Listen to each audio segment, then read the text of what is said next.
Welcome to this explainer. We hear about the UN constantly in the news, usually when some massive global crisis is unfolding. But today, we're going to strip away the modern politics and look straight at the foundational blueprint from 1945. This was a document designed to literally engineer a more peaceful world out of the ashes of absolute conflict. It is, for all intents and purposes, an operating manual for global peace. This historical text, drafted and finalized in San Francisco, might seem like just another dense legal document. But it's actually the exact mechanical framework that still governs international crises today. When the representatives gathered to draft this, they weren't just writing up some philosophical declaration. No, they were building an institution with very specific gears, levers, and protocols. But before we get into those mechanics, we really have to understand the motivation behind it all.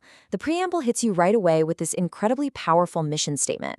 Just listen to these words: to save succeeding generations from the scourge of war, which twice in our lifetime has brought untold sorrow to mankind.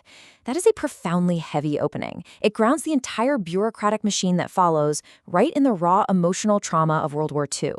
They were building a system to ensure the absolute devastation they had just survived would never, ever happen again.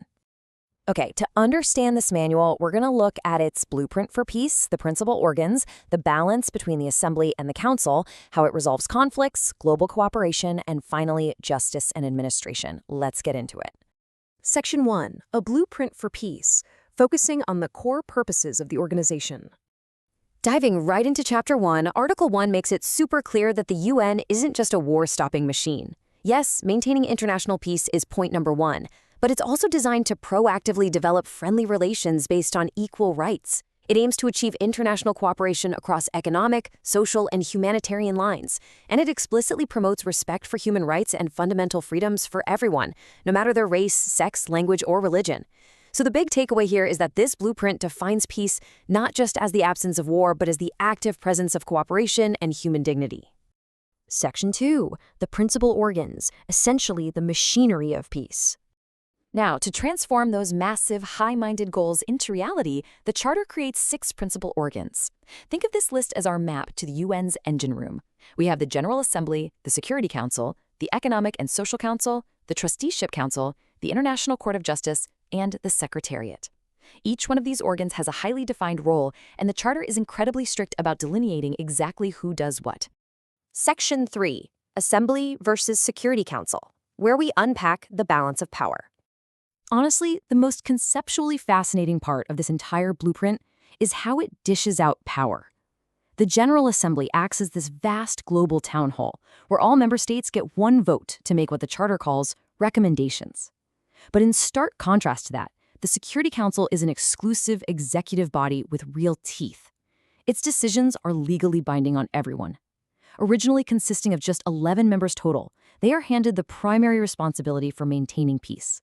And under Article 25, member states explicitly agree to accept and carry out its decisions. And to concentrate that immense executive power even further, Article 23 designated exactly 5 nations as permanent members of the Security Council: the Republic of China, France, the Soviet Union, the United Kingdom, and the United States. Furthermore, under Article 27, decisions on all non-procedural matters require the concurring votes of these permanent members. By hard-coding this into the manual, the Charter explicitly embedded the geopolitical realities and the alliances of 1945 directly into the ongoing operating system of the world. Section 4, Resolving Global Conflicts and the Escalation of Force. So, what happens when a crisis actually breaks out?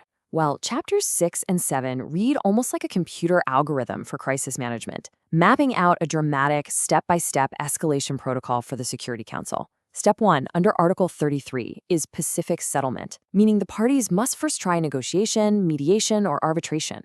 If that fails, Step 2 is Article 40, provisional measures just to prevent things from getting worse.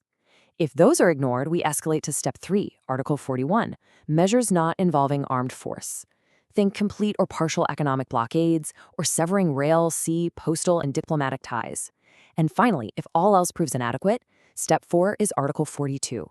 Here, the Security Council is authorized to use actual armed force by air, sea, or land to maintain or restore international peace. It is a highly calculated, gradual application of global pressure. But, the architects were also realists. The global machinery takes time to deliberate and actually authorize force. That brings us to a crucial caveat, Article 51. This states that nothing in the Charter impairs the inherent right of individual or collective self-defense if an armed attack actually occurs. It ensures that if a nation is actively under attack, they have the absolute inherent right to defend themselves immediately, right then and there, while waiting for the Security Council to step in. Section 5. Beyond security. Time to look at global cooperation and addressing the root causes of conflict. The folks who wrote this knew that true peace takes way more than just military threats and economic blockades, right?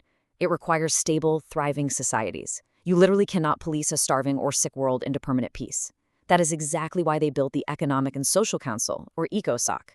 Originally comprised of 18 members elected by the Assembly, this organ was tasked with addressing the root causes of instability.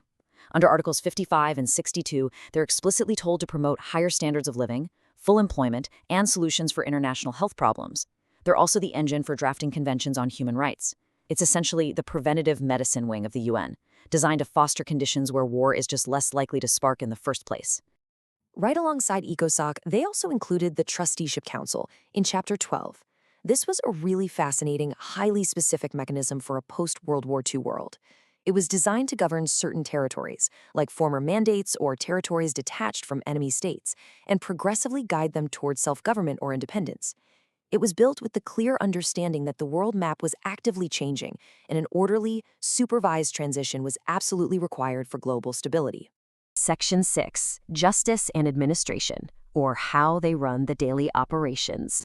For all these moving parts to actually work together, you need rules of the road, and you need strictly neutral people in the driver's seat.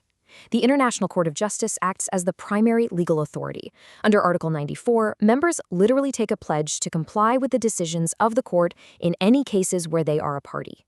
Meanwhile, Chapter XV outlines the Secretariat, which provides the permanent staff led by the Secretary General. But the most crucial part of their design is Article 100. The Secretariat staff must not seek or receive instructions from any external government. Period.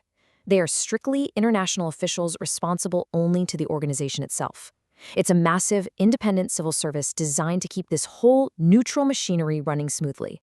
We've just walked through the actual architectural schematic of global governance, from the powerful vetoes of the Security Council to the escalation ladder of armed force to the strict administrative neutrality of the Secretariat. Having explored how this 1945 blueprint was carefully engineered to prevent the scourge of war, we have to look at the world today and ask ourselves a really critical question. Does this highly specific mid-century machinery still have what it takes to solve the complex, fast-moving crises of our modern era? It's a question the text itself forces us to ponder. Thanks for joining me on this explainer, and keep questioning the frameworks that shape our world.